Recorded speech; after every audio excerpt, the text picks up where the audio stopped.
Amadou Jambamba. Bon, alhamdoulilah, Barado. Barado. Mais centre parce que centre va produire.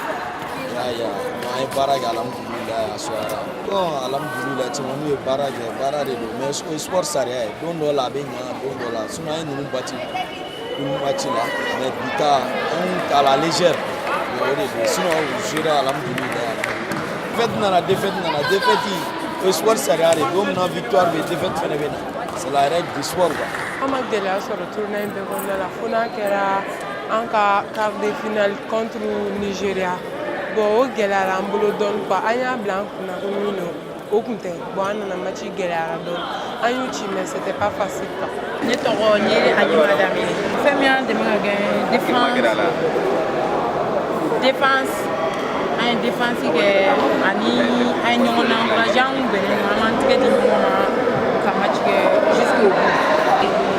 An y'a bila an kunna ni coach bɛ coach ten an bɛ se ka ɲɔgɔn gérer match kɔnɔna la quoi.